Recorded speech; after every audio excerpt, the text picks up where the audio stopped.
It's got to be something important. If you don't have that, your life doesn't have any meaning. So if you criticize the hierarchy, or even the idea of hierarchy, you destroy the idea of aspiration, and then people have nothing. Well, that's not helpful. People are built for a struggle and they're built for a weight, and you want to take on a heavy burden voluntarily. See if you can put yourself together. See what you can do out in the world while you're waiting to die. It's an all-in game. It better be worthwhile. If you gaze into the abyss long enough, you see the light, not the darkness. I'm betting my life on it. Bring it on. The adventure along the route, man. And I would say, where's that adventure to be found? You don't want someone else's fate. Man, your fate's enough. And your adventure's enough. It's plenty. It's more than you can ever fully realize. And so that's also part of the reason that we all believe that the individual has some intrinsic dignity. It's don't be so sure that your position and your room is so damn trivial. It might be your attitude towards it that's trivial. And if you're in dire straits and dire circumstances, just look at how much opportunity you have to make things better. Well, maybe the same thing's true of life, right? You bind yourself to it. And the tighter you bind yourself to it, the more you find out what it is. And that's like a radical embrace.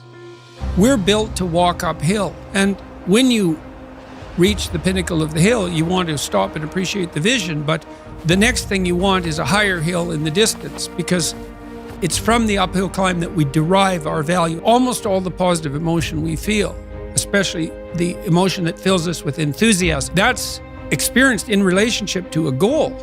And so in some sense, you want a goal that you can never attain.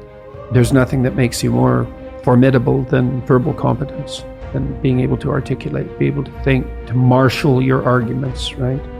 Aim yourself in one direction, and you might say, well, I've gone halfway down this path and I found out it's wrong.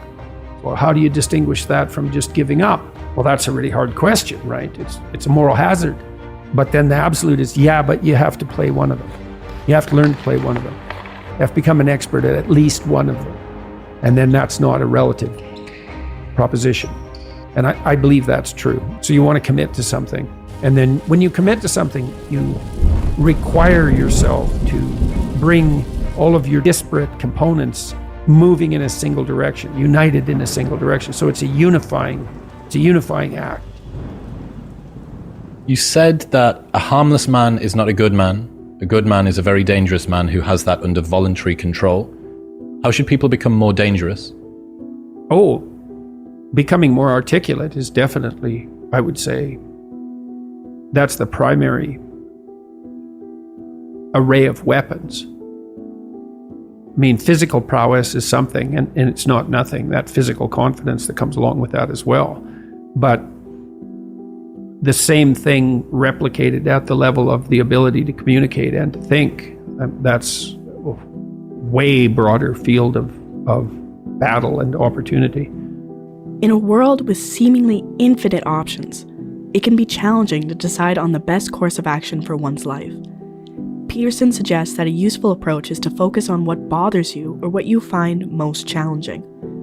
These discomforts or challenges can be an indication of where one should focus their time and energy.